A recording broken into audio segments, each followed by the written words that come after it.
on. Sometimes the revolver shots drowned the voices of Garthwaite and the officer, and they were compelled to repeat what they had been saying.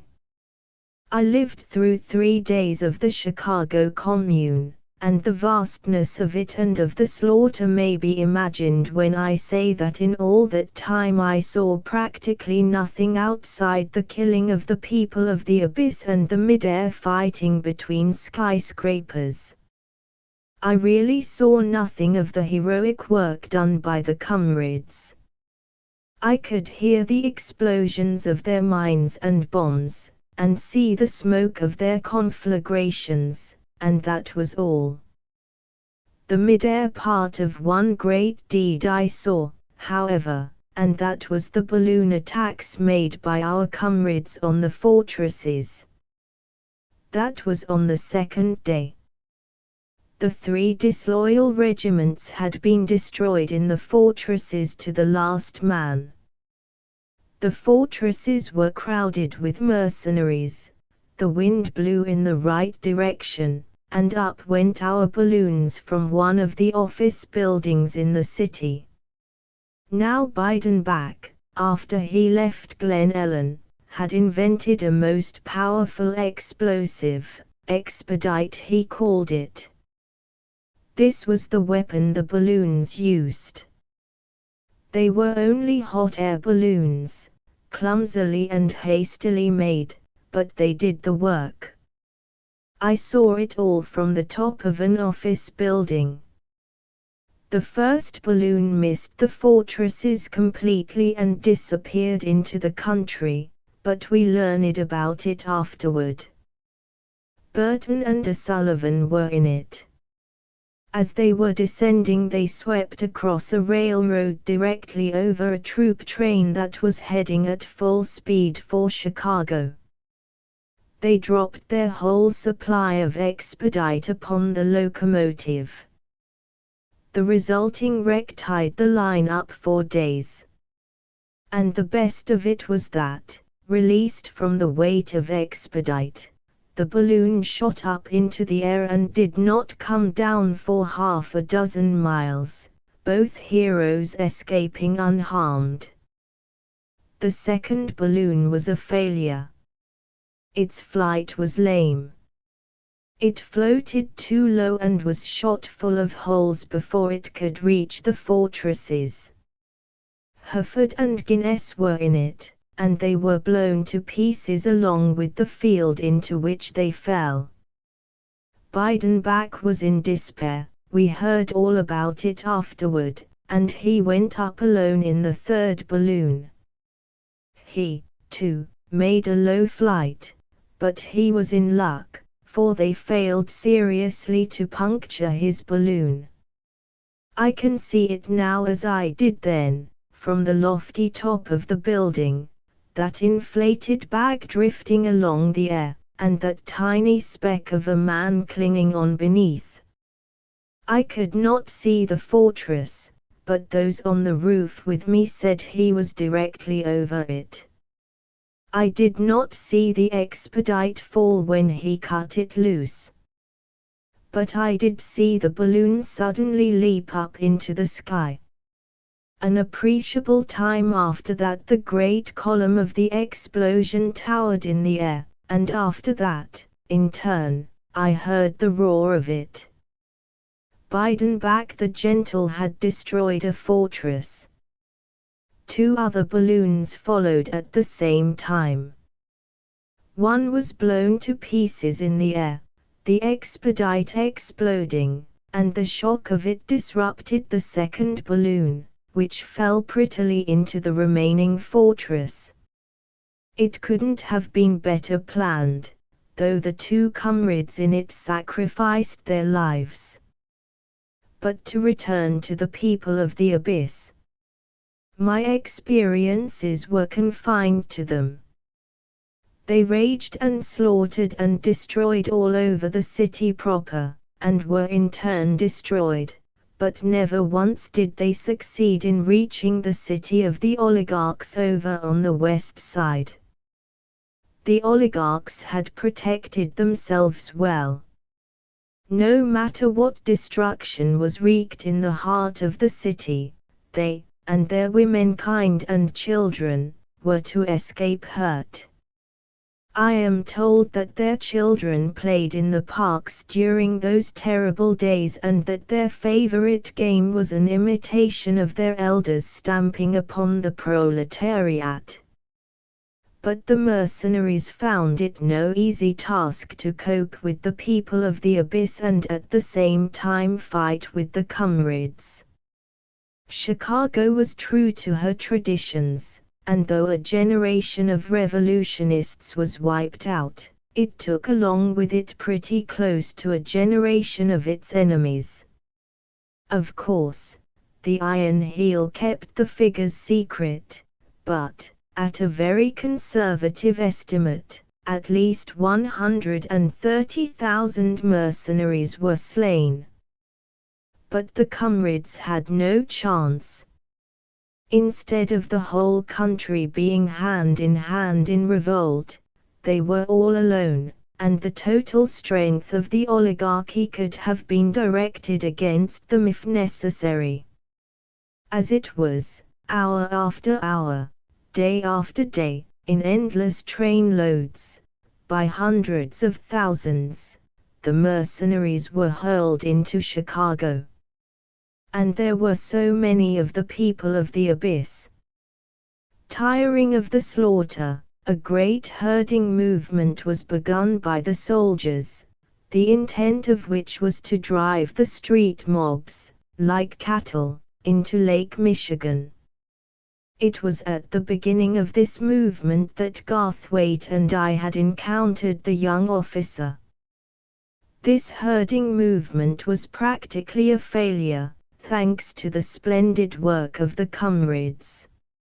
Instead of the great host the mercenaries had hoped to gather together, they succeeded in driving no more than 40,000 of the wretches into the lake. Time and again, when a mob of them was well in hand and being driven along the streets to the water, the comrades would create a diversion, and the mob would escape through the consequent hole torn in the encircling net. Garthwaite and I saw an example of this shortly after meeting with the young officer.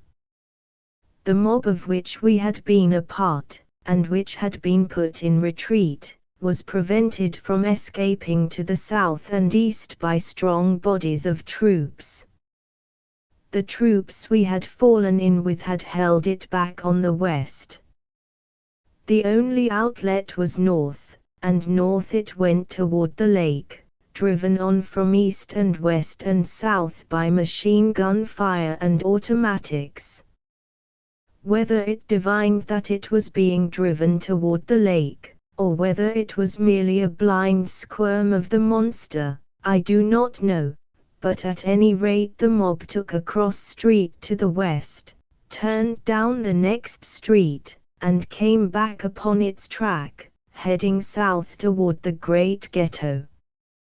Garthwaite and I at that time were trying to make our way westward to get out of the territory of street fighting, and we were caught right in the thick of it again. As we came to the corner we saw the howling mob bearing down upon us. Garthwaite seized my arm and we were just starting to run, when he dragged me back from in front of the wheels of half a dozen war automobiles, equipped with machine guns, that were rushing for the spot. Behind them came the soldiers with their automatic rifles. By the time they took position, the mob was upon them, and it looked as though they would be overwhelmed before they could get into action. Here and there a soldier was discharging his rifle, but this scattered fire had no effect in checking the mob. On it came, bellowing with brute rage. It seemed the machine guns could not get started. The automobiles on which they were mounted blocked the street, compelling the soldiers to find positions in, between, and on the sidewalks. More and more soldiers were arriving, and in the jam we were unable to get away. Garthwaite held me by the arm, and we pressed close against the front of a building. The mob was no more than 25 feet away when the machine guns opened up, but before that flaming sheet of death nothing could live. The mob came on, but it could not advance. It piled up in a heap, a mound, a huge and growing wave of dead and dying.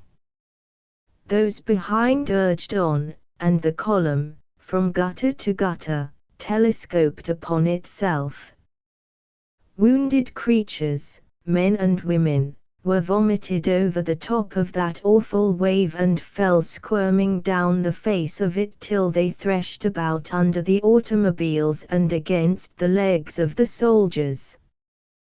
The latter bayoneted the struggling wretches, though one I saw who gained his feet and flew at a soldier's throat with his teeth.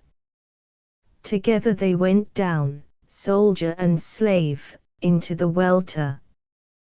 The firing ceased. The work was done. The mob had been stopped in its wild attempt to break through. Orders were being given to clear the wheels of the war machines. They could not advance over that wave of dead, and the idea was to run them down the cross street. The soldiers were dragging the bodies away from the wheels when it happened. We learned afterward how it happened.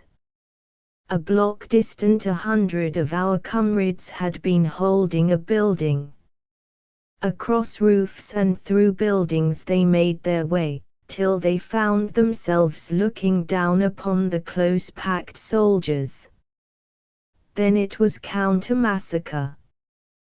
Without warning, a shower of bombs fell from the top of the building. The automobiles were blown to fragments, along with many soldiers. We, with the survivors, swept back in mad retreat. Half a block down another building opened fire on us. As the soldiers had carpeted the street with dead slaves, so, in turn, did they themselves become carpet. Garthwaite and I bore charmed lives. As we had done before, so again we sought shelter in an entrance. But he was not to be caught napping this time. As the roar of the bombs died away, he began peering out. "The mob's coming back," he called to me. "We've got to get out of this." We fled, hand in hand, down the bloody pavement, slipping and sliding, and making for the corner. Down the cross street we could see a few soldiers still running. Nothing was happening to them. The way was clear. So we paused a moment and looked back. The mob came on slowly.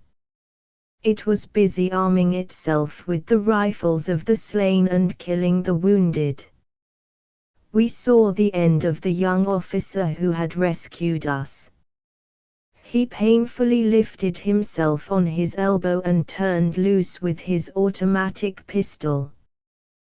"There goes my chance of promotion," Garthwaite laughed, as a woman bore down on the wounded man, brandishing a butcher's cleaver. "Come on. It's the wrong direction, but we'll get out somehow." And we fled eastward through the quiet streets, prepared at every cross street for anything to happen. To the south a monster conflagration was filling the sky, and we knew that the great ghetto was burning. At last I sank down on the sidewalk. I was exhausted and could go no farther. I was bruised and sore and aching in every limb, yet I could not escape smiling at Garthwaite, who was rolling a cigarette and saying, "I know I'm making a mess of rescuing you, but I can't get head nor tail of the situation. It's all a mess. Every time we try to break out, something happens and we're turned back. We're only a couple of blocks now from where I got you out of that entrance. Friend and foe are all mixed up. It's chaos. You can't tell who is in those darned buildings. Try to find out, and you get a bomb on your head. Try to go peaceably on your way, and you run into a mob and are killed by machine guns, or you run into the mercenaries and are killed by your own comrades from a roof. And on the top of it all the mob comes along and kills you, too." He shook his head dolefully, lighted his cigarette, and sat down beside me. "And I'm that hungry," he added, "I could eat cobblestones." The next moment he was on his feet again and out in the street prying up a cobblestone.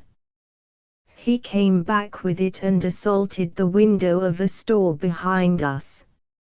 "It's ground floor and no good," he explained as he helped me through the hole he had made, "but it's the best we can do. You get a nap and I'll reconnoiter. I'll finish this rescue all right, but I want time, lots of it, and something to eat." It was a harness store we found ourselves in, and he fixed me up a couch of horse blankets in the private office well to the rear. To add to my wretchedness, a splitting headache was coming on, and I was only too glad to close my eyes and try to sleep. "I'll be back," were his parting words. "I don't hope to get an auto, but I'll surely bring some grub, anyway. Food." And that was the last I saw of Garthwaite for 3 years. Instead of coming back, he was carried away to a hospital with a bullet through his lungs and another through the fleshy part of his neck. Chapter XV. Nightmare. I had not closed my eyes the night before on the 20th century, and what of that and of my exhaustion? I slept soundly. When I first awoke, it was night. Garthwaite had not returned. I had lost my watch and had no idea of the time. As I lay with my eyes closed, I heard the same dull sound of distant explosions. The inferno was still raging. I crept through the store to the front. The reflection from the sky of vast conflagrations made the street almost as light as day. One could have read the finest print with ease.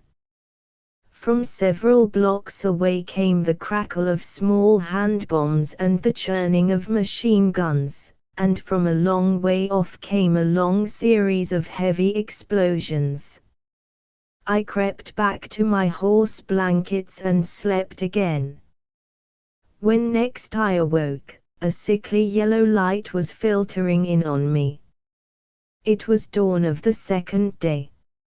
I crept to the front of the store. A smoke pall, shot through with lurid gleams, filled the sky. Down the opposite side of the street tottered a wretched slave. One hand he held tightly against his side, and behind him he left a bloody trail. His eyes roved everywhere, and they were filled with apprehension and dread. Once he looked straight across at me, and in his face was all the dumb pathos of the wounded and hunted animal. He saw me, but there was no kinship between us, and with him, at least, no sympathy of understanding, for he cowered perceptibly and dragged himself on. He could expect no aid in all God's world. He was a helot in the great hunt of helots that the masters were making. All he could hope for, all he sought, was some hole to crawl away in and hide like any animal. The sharp clang of a passing ambulance at the corner gave him a start. Ambulances were not for such as he. With a groan of pain he threw himself into a doorway. A minute later he was out again and desperately hobbling on. I went back to my horse blankets and waited an hour for Garthwaite. My headache had not gone away. On the contrary, it was increasing. It was by an effort of will only that I was able to open my eyes and look at objects. And with the opening of my eyes and the looking came intolerable torment. Also, a great pulse was beating in my brain. Weak and reeling, I went out through the broken window and down the street, seeking to escape, instinctively and gropingly, from the awful shambles. And thereafter I lived nightmare. My memory of what happened in the succeeding hours is the memory one would have of nightmare. Many events are focused sharply on my brain, but between these indelible pictures I retain are intervals of unconsciousness. What occurred in those intervals I know not, and never shall know. I remember stumbling at the corner over the legs of a man. It was the poor hunted wretch that had dragged himself past my hiding place. How distinctly do I remember his poor, pitiful, gnarled hands as he lay there on the pavement, hands that were more hoof and claw than hands, all twisted and distorted by the toil of all his days, with on the palms a horny growth of callus a half-inch thick. And as I picked myself up and started on, I looked into the face of the thing and saw that it still lived, for the eyes, dimly intelligent, were looking at me and seeing me. After that came a kindly blank. I knew nothing, saw nothing, merely tottered on in my quest for safety. My next nightmare vision was a quiet street of the dead. I came upon it abruptly, as a wanderer in the country would come upon a flowing stream. Only this stream I gazed upon did not flow. It was congealed in death. From pavement to pavement, and covering the sidewalks, it lay there, spread out quite evenly, with only here and there a lump or mound of bodies to break the surface. Poor driven people of the abyss, hunted helots, they lay there as the rabbits in California after a drive. 1. Up the street and down I looked. There was no movement, no sound. The quiet buildings looked down upon the scene from their many windows. And once only, I saw an arm that moved in that dead stream. I swear I saw it move, with a strange writhing gesture of agony, and with it lifted a head, gory with nameless horror, that gibbered at me and then lay down again and moved no more. 1. In those days, so sparsely populated was the land that wild animals often became pests. In California the custom of rabbit driving obtained. On a given day all the farmers in a locality would assemble and sweep across the country in converging lines, driving the rabbits by scores of thousands into a prepared enclosure, where they were clubbed to death by men and boys. I remember another street, with quiet buildings on either side, and the panic that smote me into consciousness as again I saw the people of the abyss, but this time in a stream that flowed and came on. And then I saw there was nothing to fear. The stream moved slowly, while from it arose groans and lamentations, cursings, babblings of senility, hysteria, and insanity, for these were the very young and the very old, the feeble and the sick, the helpless and the hopeless, all the wreckage of the ghetto. The burning of the great ghetto on the south side had driven them forth into the inferno of the street fighting, and whither they wended and whatever became of them I did not know and never learned. 2. It was long a question of debate, whether the burning of the south side ghetto was accidental, or whether it was done by the mercenaries. But it is definitely settled now that the ghetto was fired by the mercenaries under orders from their chiefs. I have faint memories of breaking a window and hiding in some shop to escape a street mob that was pursued by soldiers. Also, a bomb burst near me, once, in some still street, where, look as I would, up and down, I could see no human being. But my next sharp recollection begins with the crack of a rifle and an abrupt becoming aware that I am being fired at by a soldier in an automobile. The shot missed, and the next moment I was screaming and motioning the signals. My memory of riding in the automobile is very hazy, though this ride, in turn, is broken by one vivid picture. The crack of the rifle of the soldier sitting beside me made me open my eyes, and I saw George Milford, whom I had known in the Pell Street days, sinking slowly down to the sidewalk. Even as he sank, the soldier fired again, and Milford doubled in, then flung his body out, and fell sprawling. The soldier chuckled, and the automobile sped on. The next I knew after that I was awakened out of a sound sleep by a man who walked up and down close beside me. His face was drawn and strained, and the sweat rolled down his nose from his forehead. One hand was clutched tightly against his chest by the other hand, and blood dripped down upon the floor as he walked. He wore the uniform of the mercenaries. From without, as through thick walls, came the muffled roar of bursting bombs. I was in some building that was locked in combat with some other building. A surgeon came in to dress the wounded soldier, and I learned that it was 2 in the afternoon.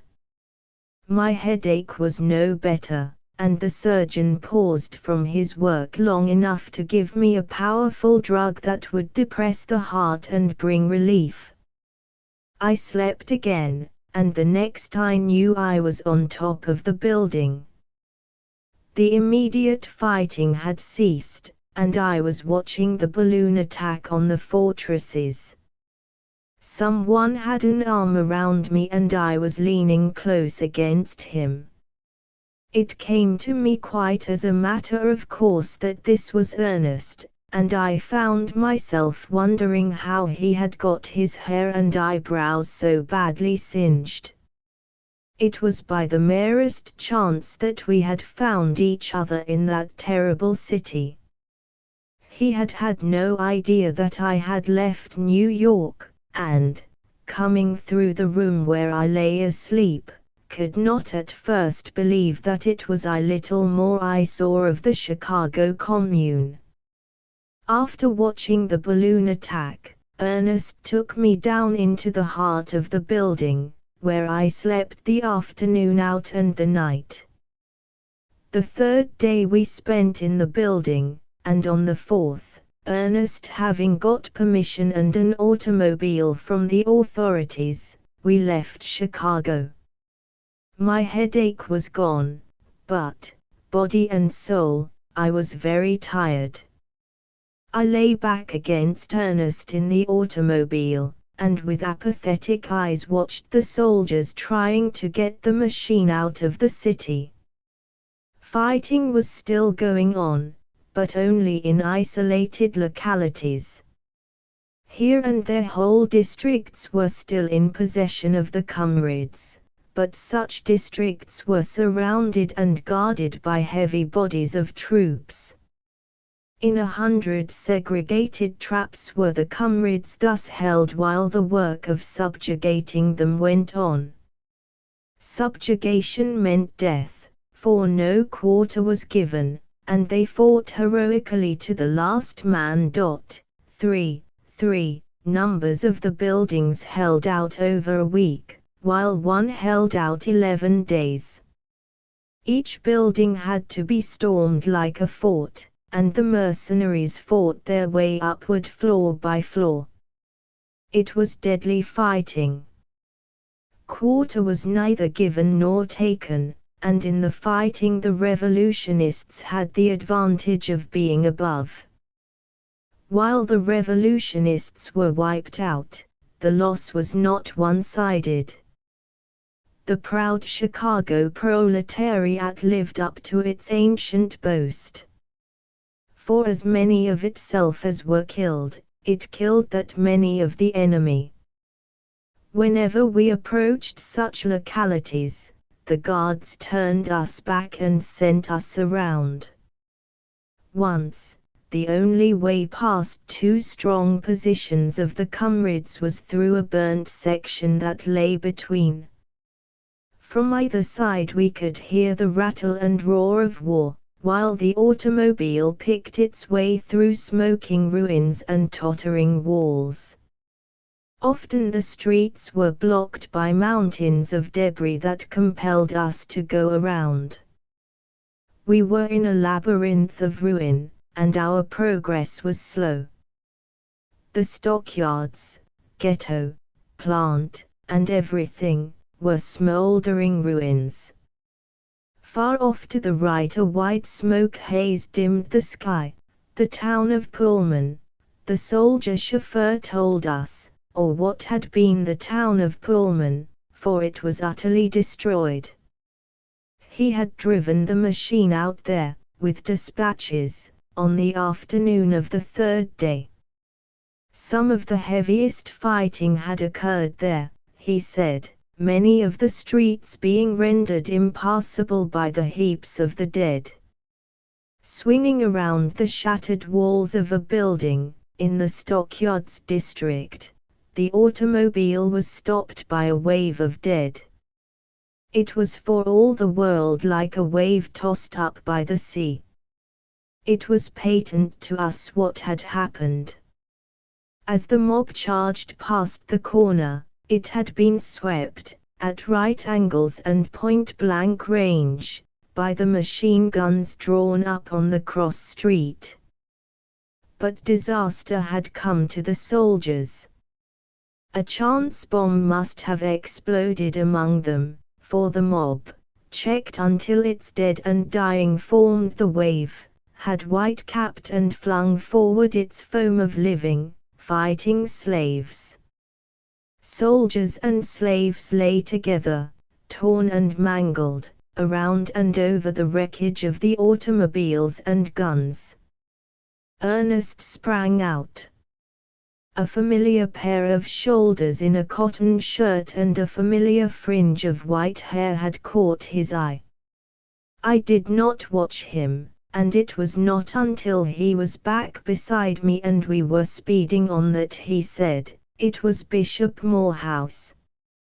Soon we were in the green country, and I took one last glance back at the smoke-filled sky. Faint and far came the low thud of an explosion. Then I turned my face against Ernest's breast and wept softly for the cause that was lost. Ernest's arm about me was eloquent with love. "For this time lost, dear heart," he said, "but not forever. We have learned. Tomorrow the cause will rise again, strong with wisdom and discipline. The automobile drew up at a railroad station. Here we would catch a train to New York. As we waited on the platform, 3 trains thundered past, bound west to Chicago. They were crowded with ragged, unskilled laborers, people of the abyss. Slave levies for the rebuilding of Chicago, Ernest said. You see, the Chicago slaves are all killed. Chapter XXV. The terrorists. It was not until Ernest and I were back in New York, and after weeks had elapsed, that we were able to comprehend thoroughly the full sweep of the disaster that had befallen the cause. The situation was bitter and bloody. In many places, scattered over the country, slave revolts and massacres had occurred. The roll of the martyrs increased mightily. Countless executions took place everywhere. The mountains and waste regions were filled with outlaws and refugees who were being hunted down mercilessly. Our own refuges were packed with comrades who had prices on their heads. Through information furnished by its spies, scores of our refuges were raided by the soldiers of the Iron Heel. Many of the comrades were disheartened, and they retaliated with terroristic tactics. The setback to their hopes made them despairing and desperate.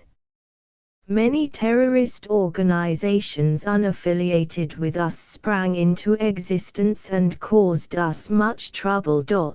1.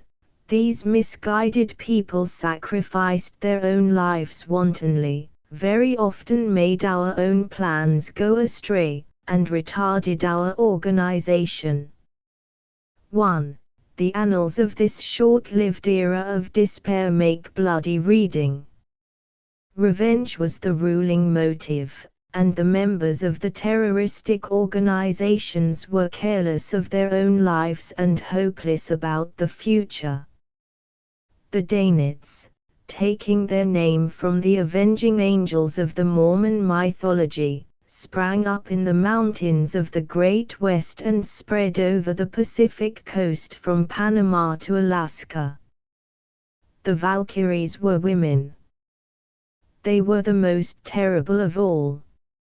No woman was eligible for membership who had not lost near relatives at the hands of the oligarchy. They were guilty of torturing their prisoners to death.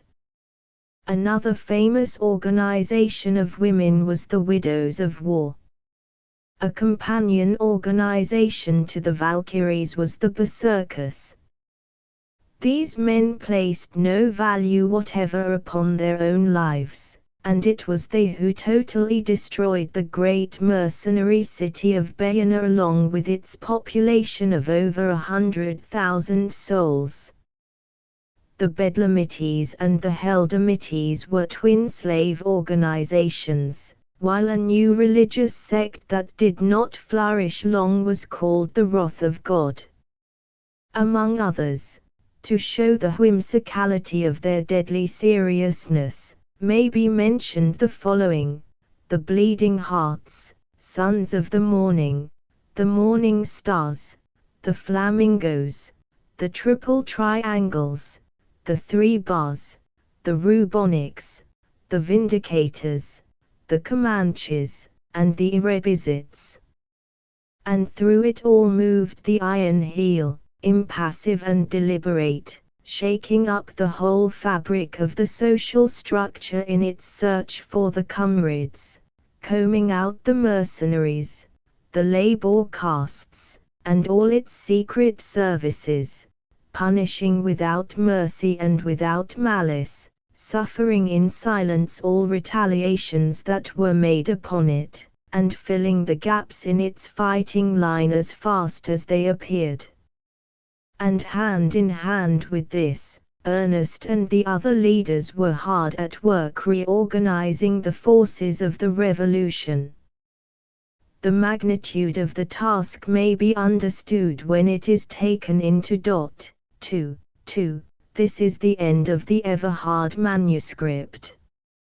It breaks off abruptly in the middle of a sentence. She must have received warning of the coming of the mercenaries, for she had time safely to hide the manuscript before she fled or was captured. It is to be regretted that she did not live to complete her narrative, for then, undoubtedly, would have been cleared away the mystery that has shrouded for 7 centuries the execution of Ernest Everhard. End of the Project Gutenberg ebook. The Iron Heel ***** updated editions will replace the previous one, the old editions will be renamed. Creating the works from print editions not protected by U.S. copyright law means that no one owns a United States copyright in these works, so the Foundation, and you, can copy and distribute it in the United States without permission and without paying copyright royalties. Special rules, set forth in the general terms of use part of this license, apply to copying and distributing Project Gutenberg trademark symbol electronic works to protect the Project Gutenberg trademark symbol concept and trademark. Project Gutenberg is a registered trademark, and may not be used if you charge for an ebook, except by following the terms of the trademark license, including paying royalties for use of the Project Gutenberg trademark. If you do not charge anything for copies of this ebook, complying with the trademark license is very easy. You may use this ebook for nearly any purpose, such as creation of derivative works, reports, performances and research. Project Gutenberg ebooks may be modified and printed and given away. You may do practically anything in the United States with ebooks not protected by U.S. copyright law. Redistribution is subject to the trademark license, especially commercial redistribution. Start. Full license. The full Project Gutenberg license. Please read this before you distribute or use this work to protect the Project Gutenberg trademark symbol mission of promoting the free distribution of electronic works. By using or distributing this work, or any other work associated in any way with the phrase Project Gutenberg, you agree to comply with all the terms of the full Project Gutenberg trademark symbol license available with this file or online at www.gutenberg.org/license. Section 1. General Terms of Use and Redistributing Project Gutenberg Trademark Symbol Electronic Works 1.0. By reading or using any part of this Project Gutenberg trademark symbol electronic work, you indicate that you have read, understand, agree to and accept all the terms of this license and intellectual property, trademark/copyright, agreement.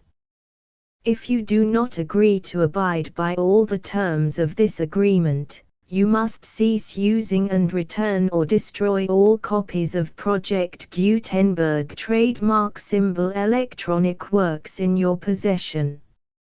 If you paid a fee for obtaining a copy of or access to a Project Gutenberg trademark symbol electronic work and you do not agree to be bound by the terms of this agreement, you may obtain a refund from the person or entity to whom you paid the fee as set forth in paragraph 1.e.8.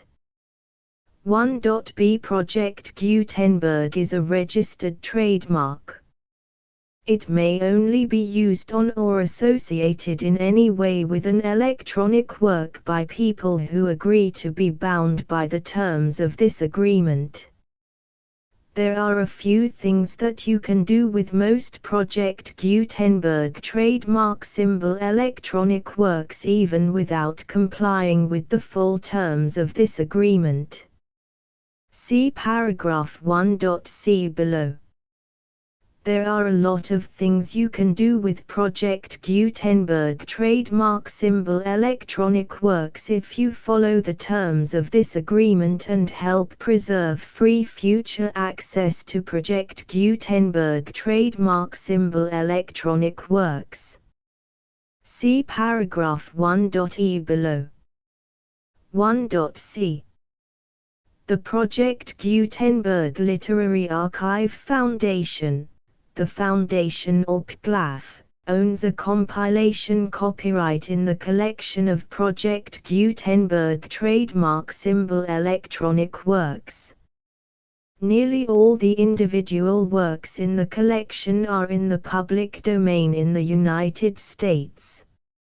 If an individual work is unprotected by copyright law in the United States and you are located in the United States, we do not claim a right to prevent you from copying, distributing, performing, displaying or creating derivative works based on the work as long as all references to Project Gutenberg are removed.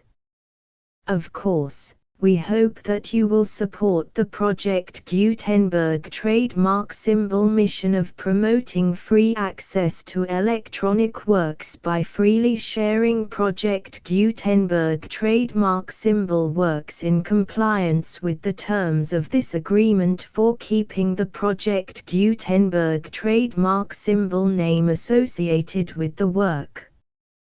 You can easily comply with the terms of this agreement by keeping this work in the same format with its attached full Project Gutenberg trademark symbol license when you share it without charge with others. 1.d The copyright laws of the place where you are located also govern what you can do with this work. Copyright laws in most countries are in a constant state of change. If you are outside the United States, check the laws of your country in addition to the terms of this agreement before downloading, copying, displaying, performing, distributing or creating derivative works based on this work or any other Project Gutenberg trademark symbol work. The Foundation makes no representations concerning the copyright status of any work in any country other than the United States. 1.e Unless you have removed all references to Project Gutenberg. 1.e.1 The following sentence, with active links to, or other immediate access to, the full Project Gutenberg trademark symbol license must appear prominently whenever any copy of a Project Gutenberg trademark symbol work, any work on which the phrase Project Gutenberg appears, or with which the phrase Project Gutenberg is associated, is accessed, displayed, performed, viewed, copied or distributed. This ebook is for the use of anyone anywhere in the United States and most other parts of the world at no cost and with almost no restrictions whatsoever. You may copy it, give it away or reuse it under the terms of the Project Gutenberg license included with this ebook or online at www.gutenberg.org. If you are not located in the United States, you will have to check the laws of the country where you are located before using this ebook. 1.e.2 If an individual Project Gutenberg trademark symbol electronic work is derived from texts not protected by U.S. copyright law, does not contain a notice indicating that it is posted with permission of the copyright holder, the work can be copied and distributed to anyone in the United States without paying any fees or charges. If you are redistributing or providing access to a work with the phrase Project Gutenberg associated with or appearing on the work, you must comply either with the requirements of paragraphs 1.e.1 through 1.e.7 or obtain permission for the use of the work and the Project Gutenberg trademark symbol trademark as set forth in paragraphs 1.e.8 or 1.e.9. 1.e.3. If an individual Project Gutenberg trademark symbol electronic work is posted with the permission of the copyright holder, your use and distribution must comply with both paragraphs 1.e.1 through 1.e.7 and any additional terms imposed by the copyright holder. Additional terms will be linked to the Project Gutenberg trademark symbol license for all works posted with the permission of the copyright holder found at the beginning of this work. 1.e.4. Do not unlink or detach or remove the full Project Gutenberg trademark symbol license terms from this work, or any files containing a part of this work or any other work associated with Project Gutenberg trademark symbol. 1.e.5. Do not copy, display, perform, distribute or redistribute this electronic work, or any part of this electronic work, without prominently displaying the sentence set forth in paragraph 1.e.1 with active links or immediate access to the full terms of the Project Gutenberg trademark symbol license. 1.e.6. You may convert to and distribute this work in any binary, compressed, marked up, non-proprietary or proprietary form, including any word processing or hypertext form. However, if you provide access to or distribute copies of a Project Gutenberg trademark symbol work in a format other than plain vanilla ASCII or other format used in the official version posted on the official Project Gutenberg trademark symbol website, www.gutenberg.org, you must, at no additional cost, fee or expense to the user, provide a copy, a means of exporting a copy, or a means of obtaining a copy upon request, of the work in its original plain vanilla ASCII or other form. Any alternate format must include the full Project Gutenberg trademark symbol license as specified in paragraph 1.e.1. 1.e.7. Do not charge a fee for access to, viewing, displaying, performing, copying or distributing any Project Gutenberg trademark symbol works unless you comply with paragraph 1.e.8 or 1.e.9. 1.e.8.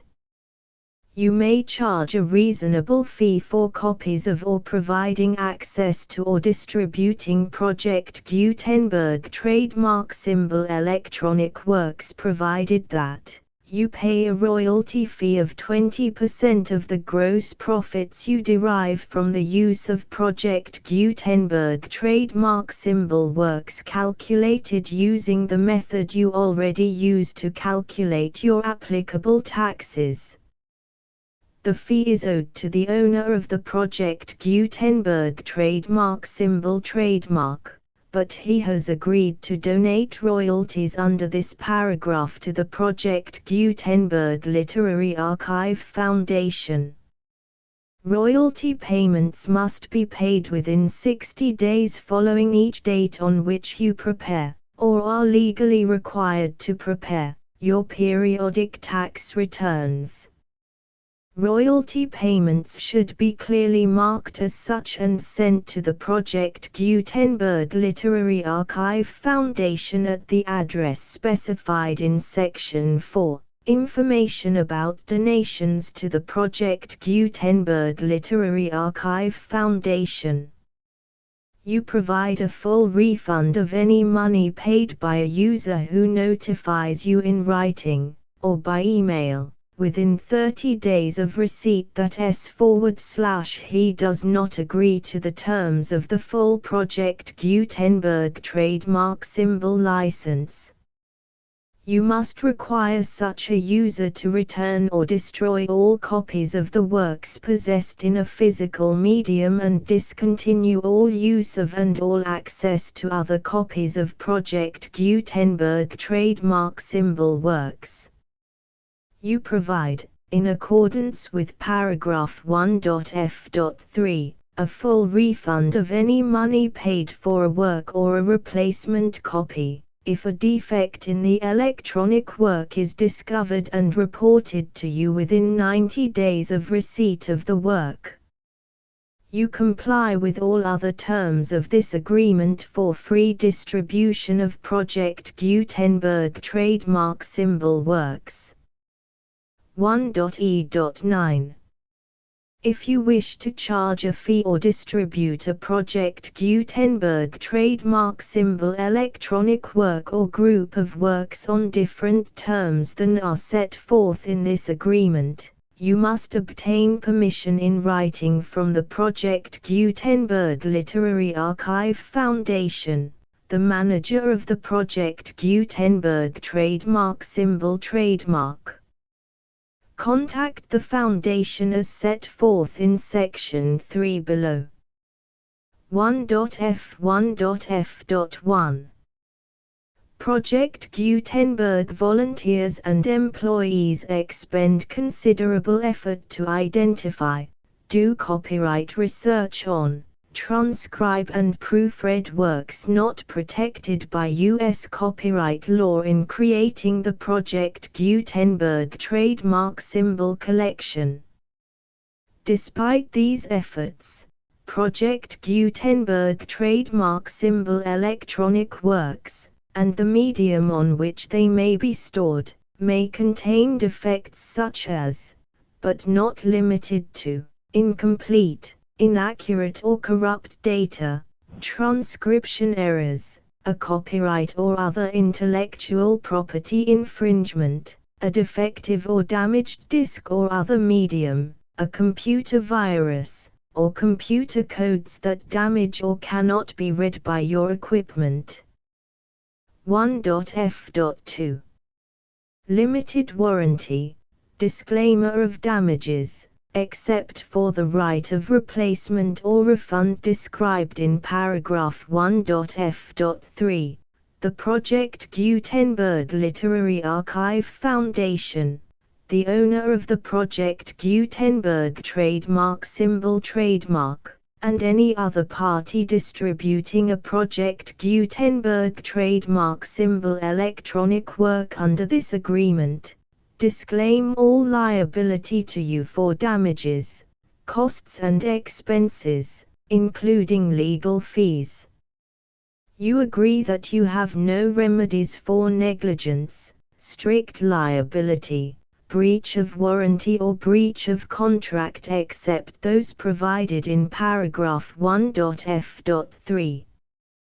You agree that the Foundation, the trademark owner, and any distributor under this agreement will not be liable to you for actual, direct, indirect, consequential, punitive or incidental damages even if you give notice of the possibility of such damage. 1.f.3. Limited right of replacement or refund, If you discover a defect in this electronic work within 90 days of receiving it, you can receive a refund of the money, if any, you paid for it by sending a written explanation to the person you received the work from.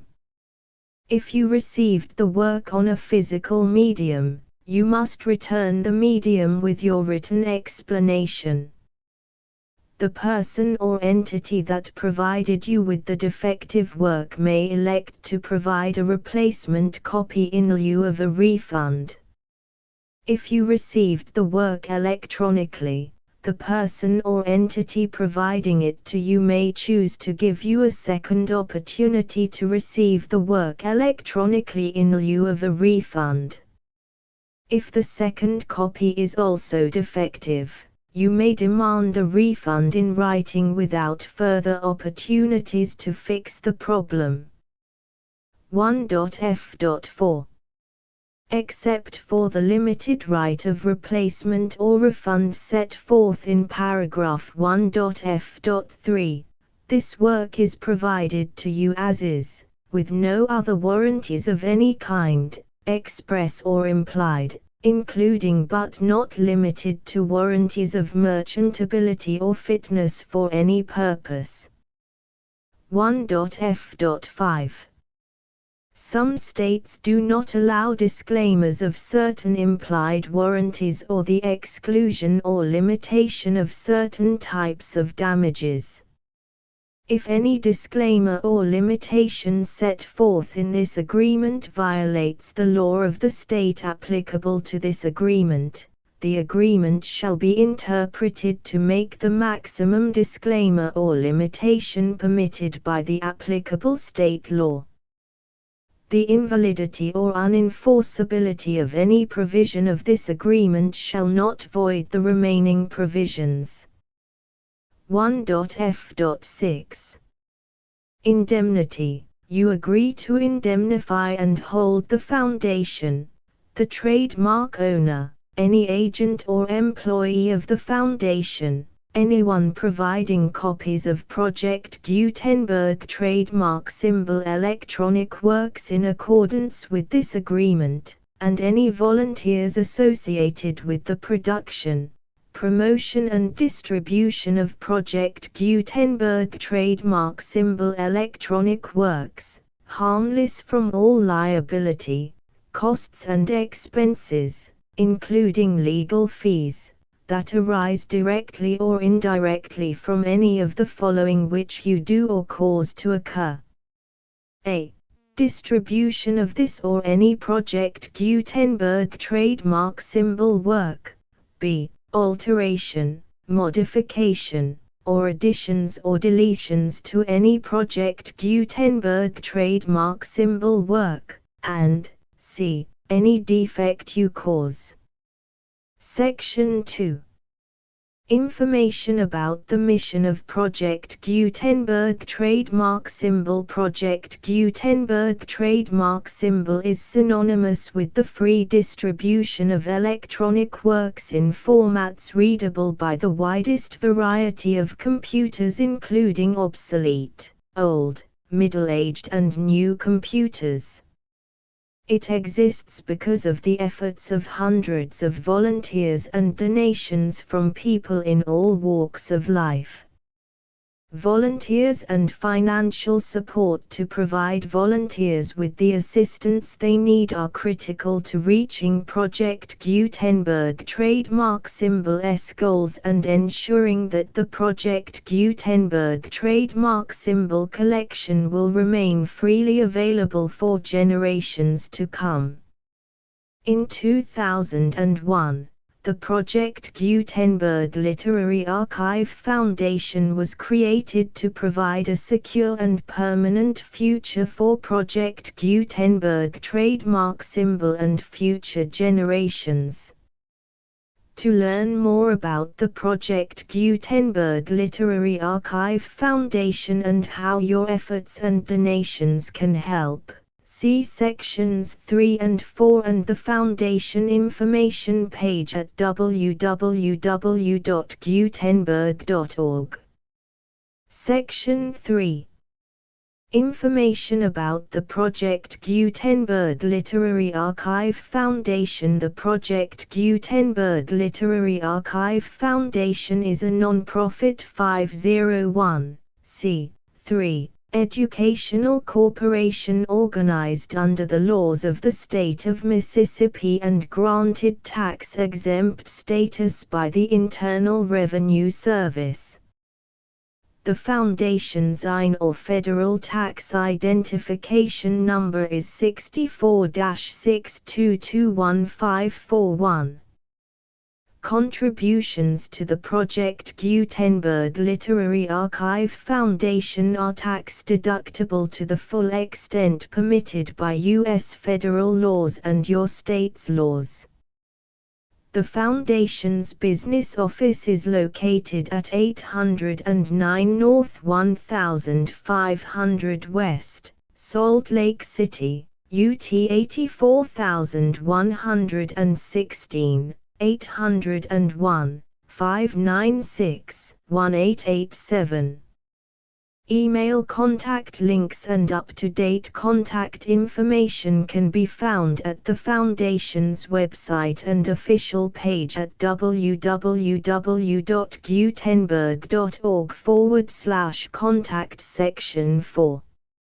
Information about donations to the Project Gutenberg Literary Archive Foundation. Project Gutenberg trademark symbol depends upon and cannot survive without widespread public support and donations to carry out its mission of increasing the number of public domain and licensed works that can be freely distributed in machine-readable form accessible by the widest array of equipment including outdated equipment. Many small donations, $1 to $5,000, are particularly important to maintaining tax-exempt status with the IRS. The Foundation is committed to complying with the laws regulating charities and charitable donations in all 50 states of the United States. Compliance requirements are not uniform and it takes a considerable effort, much paperwork and many fees to meet and keep up with these requirements. We do not solicit donations in locations where we have not received written confirmation of compliance. To send donations or determine the status of compliance for any particular state, visit www.gutenberg.org/donate. While we cannot and do not solicit contributions from states where we have not met the solicitation requirements, we know of no prohibition against accepting unsolicited donations from donors in such states who approach us with offers to donate. International donations are gratefully accepted, but we cannot make any statements concerning tax treatment of donations received from outside the United States. U.S. laws alone swamp our small staff. Please check the Project Gutenberg web pages for current donation methods and addresses. Donations are accepted in a number of other ways including checks, online payments and credit card donations. To donate, please visit www.gutenberg.org/donate. Section 5. General information about Project Gutenberg trademark symbol electronic works. Professor Michael S. Hart was the originator of the Project Gutenberg trademark symbol concept of a library of electronic works that could be freely shared with anyone. For 40 years, he produced and distributed Project Gutenberg trademark symbol ebooks with only a loose network of volunteer support. Project Gutenberg trademark symbol ebooks are often created from several printed editions, all of which are confirmed as not protected by copyright in the US unless a copyright notice is included.